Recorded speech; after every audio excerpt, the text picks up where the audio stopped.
guys, welcome back to Fearlessly Living. My name is Doc Martin, and today I have two friends here with me that would like to discuss, their transition from the U.S. to going to school overseas, why they did that, what their experience was, and things that they would like to share with you if you're interested in taking that route.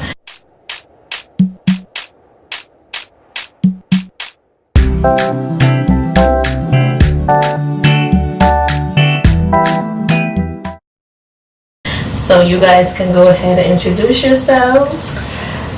Okay. Hi, my name is Dr. Olisemeka. Onyeka. My name is Dmitri. Dmitri, aren't you a doctor? Okay. This is the thing. By degree at least, right? I'm usually kind of scared to call myself a doctor until I have residence. That's just me personally. It's just my own little thing. My mom always gives me crap for it because she's like, "You call yourself a doctor?" I'm like, no, don't tell your friends. Shh. I get a residency, but yeah, by degree. Yeah. I just finished in February. I just finished my last rotation about a month ago. Okay. Well, all right. So when people go to school and they graduate an engineering degree, aren't they engineers? Yeah. Do we wait until they get jobs? They're engineers. You know what I mean? You went to school, you did the work, you have the knowledge, you have the degree, so... I'm weird like that. Yeah. I get it though.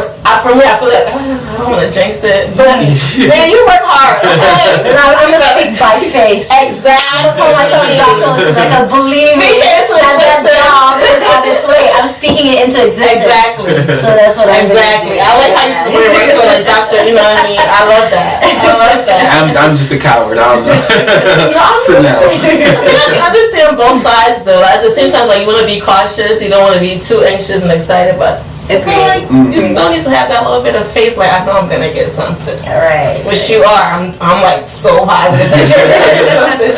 But anyway, okay. So I would like you to first discuss like where did you do your undergrad? Did you do your undergraduate and like where did you do it? So you guys are Canadian citizens, right? Yes. So my assumption is that you did undergrad in Canada and then okay. So what was that like? So I did my undergrad at McMaster University in Hamilton, Ontario. And I did a Bachelor of Science in Neuroscience. That was interesting. It actually took me a while to settle on what I wanted to do. I started off in health science, transferred to life science, and then realized that life science sucked. Sorry for anyone who's in life science. It wasn't for me. It just wasn't for me. And then I transferred over. I had taken some psychology courses, so I wanted to transfer over to the psych department. And while I was in the psych department, I realized I really enjoyed neuroscience more than psych. And so even though it was the same department, most of the courses I took were really with the neuroscience department. So I ended up getting a major in neuroscience and psychology, but mostly neuroscience. So yeah, it was fun. It was a cool experience. Yeah. Well, she already beat me with the whole neuroscience and everything. But for me, I did my undergrad in Grant McEwen University, well, now McEwen University in Edmonton, Alberta. I didn't want to do anything too crazy in the sciences because, to be honest, I wasn't a huge fan of biology. Chemistry was just mad. So I didn't want to do any like major thing in sciences. So I did Bachelor of Science by way of psychology major. So I did more of the science-based psychology, and then I did a biology minor. And that was just pretty much just to have a degree, because that was for me, it was the means to an end. I already knew before that I wanted to go into medicine. Right. And doing the psychology thing, I felt like it was a good it was an easier way for me to get. I'm not saying psychology is easy by any means, no offense, but it was an easier way for me to get good. Well, the GPA to get a GPA. I get that. Yeah, pretty much a GPA. Yeah. That's what I felt. So yeah, I pretty much did that, and then went into med school from there. Okay. I mean, the thing is, like, I've heard of people that like major in art. And music and went to med school. Right. But I'm like, why didn't I do that? Because I had to spend all this time studying organic chemistry, which I don't remember most of it now, maybe all of it. And like, I could have just done art history. You know what I mean? Like, it's just maybe did like the prereq bio and chem classes, and that's what most people did, and still got the GPA. I mean, it don't have to be pre-med. Like I was pre-med, but you don't have to be pre-med. You know what I mean? So just do whatever you need to do to get a high GPA. Exactly. Do your prerequisites and then apply. Yeah. That's exactly what I should have done. Yeah. So I only realized it kind of like halfway through, but it's definitely something I would have changed if I had to. Me too. To change it. I wish I knew that was possible. Like I felt like I had to be pre-med to go into medicine. So I had to major in some kind of science, like bio or chemistry, whatever. And I think I probably would have done something like English. You know what I mean? Like something where I feel like I don't mind writing papers, so that's the thing. So I feel like that probably would have been my strength. You know what I mean? But anyway, anybody out there, if you're thinking about going to med school, you don't have to do pre-med. Don't. Okay?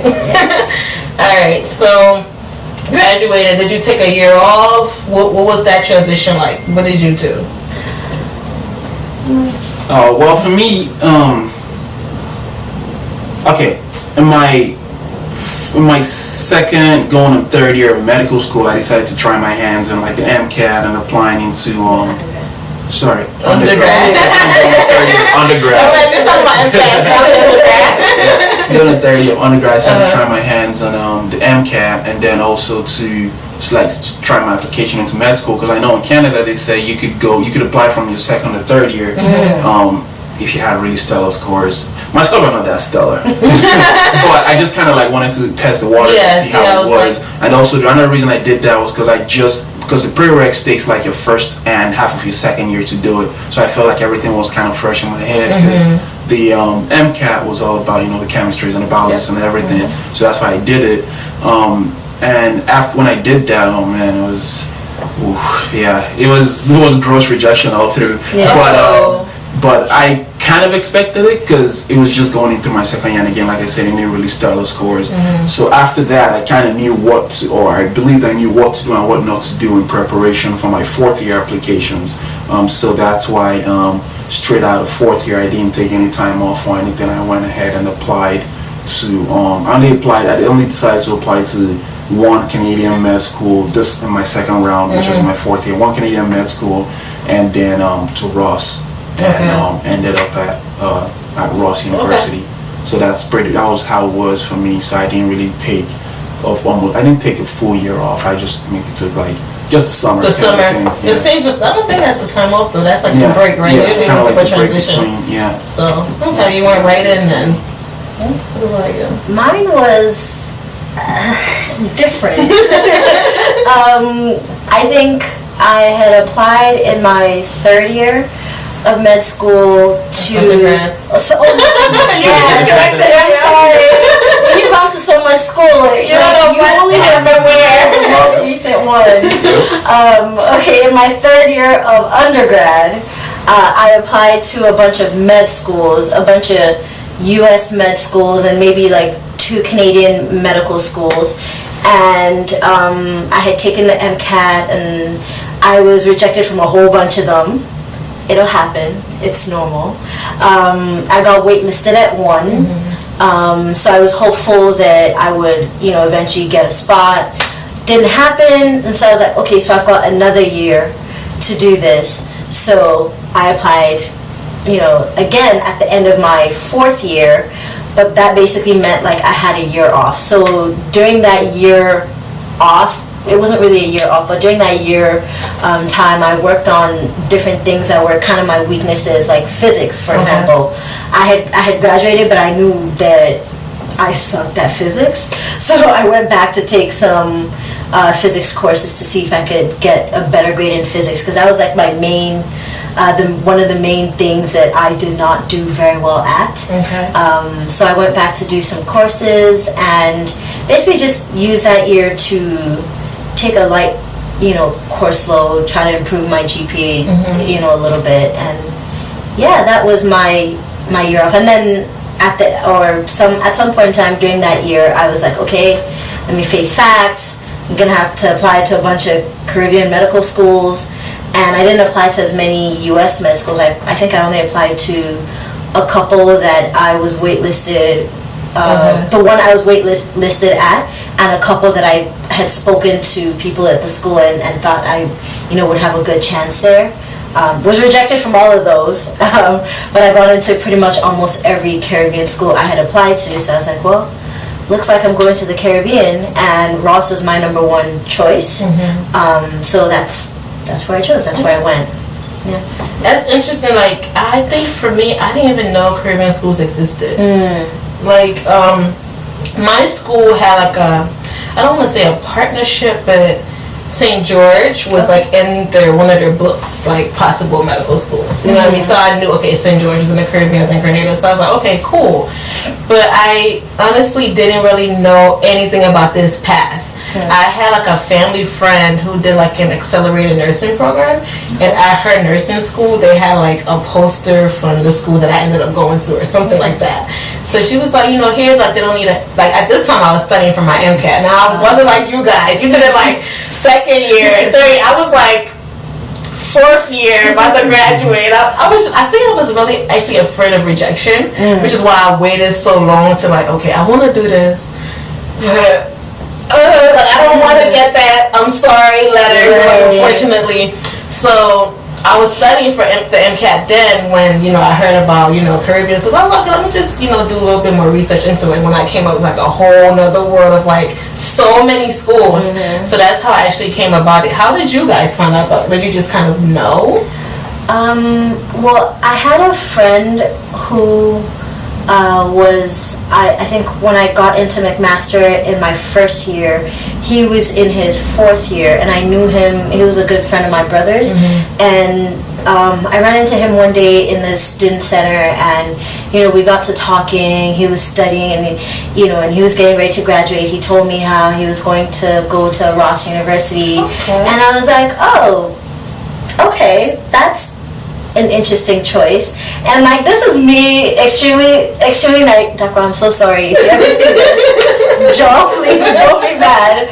But in my mind, I'm like, well, no, I'm gonna apply to American med schools. I'm gonna apply to Canadian med schools because I'm not sure I want to go to the Caribbean. I know there's like all this stigma to it and this and that. I'm like, well, why would I go all the way down to the Caribbean when I can go to med school at Johns Hopkins, obviously. Right. So, why on earth would I do that? And once life hits you in the face a couple of times, you realize that, okay, you know what? It's a matter of abandon my dreams, that something I've dreamt and worked towards from like day one, like from as long as I can remember, or take this path that is quite unconventional, but you know, will kind of get you the same place. You just have to be on your toes and work really hard and always put your best foot forward and stuff like that. You kind of decide, okay, you know what, my dreams, it may not be the way I thought it was going to go, but this is what I'm going to do. And so I remember he was like, oh, he went to Ross, he was going to go to Ross University, and I had an aunt years before who had gone to Ross University. I was like, oh, okay, Ross. and she actually, at the time, had just finished residency. Oh. And so she was actually practicing in the U.S. And so I was like, okay, Ross, like, look, it's about to be on. And so I looked at Ross, but then because you're right, I was so afraid of rejection, and there's that fear that, what if they say no? You know, so, and I'd gotten so many rejections from U.S. schools that I was like, I'm applying to any and every Caribbean school I can find. And then, so when those yeses came in, they were kind of like a boost. Like, hey, I got a yes, I got a yes, I got a yes. But the one I really wanted was Ross. And so once I got that yes, that was it. No thought, just went for it. So, cool. Yeah. Cool. How did you find out about Caribbean schools? For me, I found out about Ross when I was in my second year. I don't know how it happened, but for some reason, because Ross is the recruitment was very American strong, because the Canadians at Ross is they're minorities. So, and most of their strong recruitment in Canada were more Toronto based.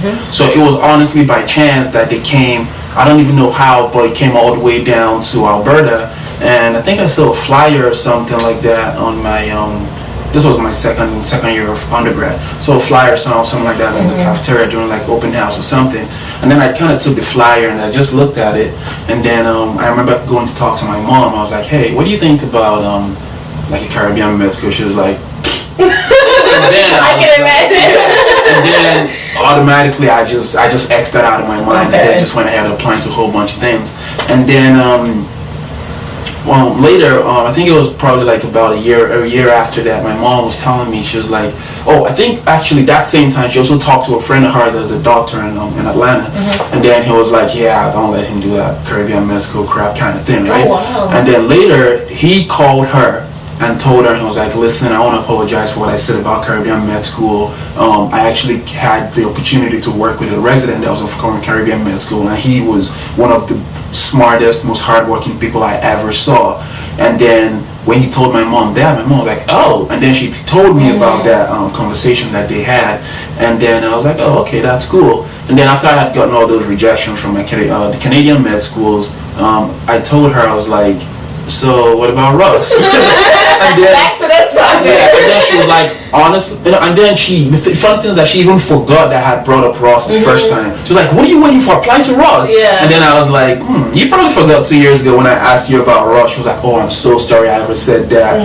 I should have at least given it a second thought or a second look or something before dismissing it like that. So that was what happened, and then that's why in the second batch of my application, I also heard by all the no's that I was like, I'm not even going to bother applying to a whole bunch of med schools anymore.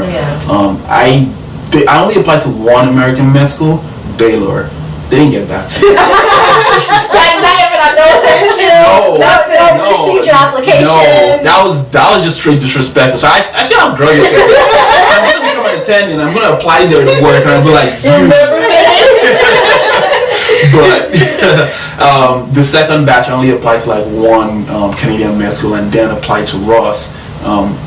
So I was glad that I did that, and I was glad that I had the support of my family. Because the one thing is that the stigma for the Caribbean med schools are pretty strong, and it takes you to really, really know what you want to do for you to be able to push through that. Because I know for a fact that I was just lucky that my mom came around, and I was lucky that her friend came around. Imagine a family where they're like, you're not supposed to do that, or they don't really believe in Caribbean med school, and that's your support system that you lost right now. So it'd be really hard for you to push through or anything like that. That's I guess for anyone out there that's trying to think about a Caribbean med school, it's definitely worth it. It's hard, but it's definitely gonna be worth it. Like, I'll choose that any day over having to wait 5 years, 10 years to get into another med school. Because I have a friend of mine actually that I did apply with. I was applying with the same time in my undergrad, and he messaged me like about a year ago or so. By then I was like way done my third year. I was going into my fourth year. He was like, yo bro, what was the requirement again for University of Calgary, which was in like med school in Calgary? I was like, bruh, you're still applying? I was like, yo, that was so long ago, I don't even remember the requirement. Like, MCAT has even changed from 2 to just course, 3 course, so I don't know anything. So I felt really bad. I was like, wow, so that's probably where I would have been if I didn't just, bite the bullet and go to Canadian med school. I'm not saying it's impossible, but I mean, you just pretty much know what you want. Yeah, if you know what you want, do what you need to do, go where you need to go, put in the work. The medical knowledge is the same, and there's great exams like the USMLEs are the equalizer. They're an equalizer. Basically, if you don't know anything, you're not going to get through it. You're not going to pass, and you're not going to go anywhere. But if you know your stuff and you do well on those exams, they look at you, they give you a chance, Of course, when they see your scores, they're still going to want to, favor the American medical student because they're American, but, it just gives you a chance to show that, okay, I have the knowledge. And if you give me a chance, I will prove myself. And that's what we're all hustling to do. That's what we're trying to do. Just find an opportunity, get as much knowledge as we can to, prove ourselves. Definitely. So, yeah. I think what I always, because people always ask me, are you afraid that you won't be able to get a job? Or do you feel like you know enough to, even if you do get a job, to be able to, perform properly? And I think it's like you said, hard work, right? So, honestly, from my experience, I feel like Caribbean students have to work harder. Yes. So you have to work harder to understand the material. You're doing, I don't know how long your program was, but ours was very short. It's about like 3 to 4 months per semester. Okay. So it was like we were doing, like I remember once we had to learn like pathology in like 14 weeks. Like something like that, which is like I think it's like a 2-year course with like U.S. med students. You know what I mean? Just stuff like that. And I always say to people, if you see a resident or an attendee that went to a Caribbean school or international school, that person really knows their stuff, or they worked really hard to be there, because you're not getting all of the. That's my personal experience. I don't know what you guys' experience was like, but you're not getting all of the resources that you need. Yeah. Like, for example, I didn't know anything about UWorld till like my 2nd year on the island. You know what I mean? I didn't even know about first aid till like weeks after I got on the island. And these are things that they give you when you start like a U.S. school. So stuff like things like that. Your resources, I feel, are limited. You're not supported enough as a Caribbean student. I think U.S. students a little bit. They have more resources. They're supported more. They have what is the term I'm looking for? I guess counselors that can say, these are the courses you want to take, this is the grades you want to get, this is how you want to study, this is how you should approach this in this situation. And I didn't have that personally in my med school. I don't know what that experience was for you all. But would you want to chime in or? I guess you brought up 2 really good questions. First question is, are you scared that you're not going to get a job? And second question is, are you worried that you're not good enough? The first question, the fear is there for me. Yeah, I'm scared that I'm not going to get a job, but not because I feel like I'm not good enough. I can beat my chest and say I'm very confident that I can outwork anyone in the room.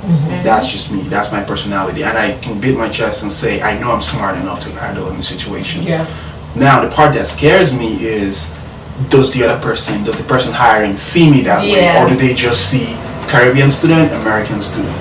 Because the sad part is, even though the stigma is dying down, it is still there. And even though you get good scores and put that equalizer there are still people that are stuck in their ways. Whatever the hell you want. 277. Whatever the hell you want. We are going to take the American that got 230 compared to your 270. Or you can get I'm not even bash. 230 is a good score. You can get 230. And they might take the American that got 200 because they went to an American med school. So that's the part that I would say that scares me. So my workability doesn't scare me because like I said, I can outwork anyone. I can outsmart anyone, but and he's pretty smart. But would you give me the chance to show you that? So that's the only part that scares me. But the good thing about that is that the stigma is kind of dying down a little slowly because the Caribbean Med School's alumni network is growing like wildfire. Like through I'm going through the interview process pretty much now. Like through almost my interview process, there's been at least one person from the Caribbean Med School that has been on the board. Oh, that's awesome. That's good to know. Yeah, or like an attending or something like that. So the alumni network is really growing that well. So the only thing I can say is that we do our part to add to that level. Like I was discussing with Onyeka the other day. I was telling her, I was like, honestly, I've never really been a person that really care about politics and medicine, like going into the board of directors and everything like that.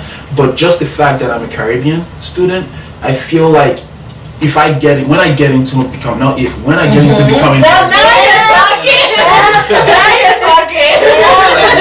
I become an attending at the hospital, I'm going to struggle to get into the board. I want to become one of the board of directors because I feel like that's how we can make the difference for the upcoming ones. Definitely. Because the ones above us are already making those difference for us. They're the reason that we're getting more recognition every day. So yes, the struggle is going to be there, but it's not as bad as it was 5 years ago. Definitely. And 5 years down the road, it's not going to be as bad as it is today. Absolutely. As long as we keep doing our part to improve ourselves. Definitely. So, go to an American school, go to a Caribbean school, 80% of it is still you and how you deal with it's work ethic. And your work ethic. Absolutely. No John Hopkins is going to teach you that. No. So that's the I guess that's the long answer to your question. Good. And for the other part of what you asked in terms of schools and the support systems that they have in place, I have a very unusual journey. Maybe it's not all that unusual anymore, but I started off at Ross University and I transferred over to another Caribbean medical school, a smaller, lesser known Caribbean medical school called USAT. And So I've been at both sides. Okay. I can tell you that there are schools and there are schools. So one of the great things about Ross is that yes, you still have to do a lot of the work yourself. Yes, you still have to do a lot of the, like, gain all the knowledge yourself. There's a lot of self-studying that goes in. But I have to say that coming out of basic sciences, I felt pretty good. I felt like I knew what resources I needed to use to be able to pass step one. I had learned the material at least to some degree or other. The rest of it was just my practicing, my using UWorld, my, going over the material, my getting my head and my mindset in a USMLE step one frame of mind, not in a I'm having a test. Yeah. Because your school tests are going to be very different from your board exam tests or your board exams, and so they do a good job preparing you to a certain degree. There were we had anatomy labs where, like, it was basically you and maybe 4 other people, right, with one cadaver. So you got to do, or 3 people. 4 people per cadaver. Right, it was 4 people per cadaver, and so in an anatomy, in an undergraduate class, in your first year class, you really got to go through the dissections and really learn your anatomy pretty well. There were a lot of resources for if you needed help, counseling, things like that. At Ross, yeah, they have match counselors, like people who help you. They talk to you about your career goals, what you want to do. They talk about what rotations you should take, things like that. So even have, like, tutors. They're tutors. Yeah, there's a tutor network as well. So there was all of that in place to kind of help students. And then with clinicals were fantastic because from first semester we were already interviewing patients. We were, although they were standardized patients, but we were interviewing patients. We were doing physical exams. We were, doing all of that. So when we got to a point where we were doing that in clinicals, it wasn't brand new. We had been doing that from first semester all the way through to when we got to 5th or 6th semester when we actually touched a patient. Now, I ended up transferring because of some personal reasons, and my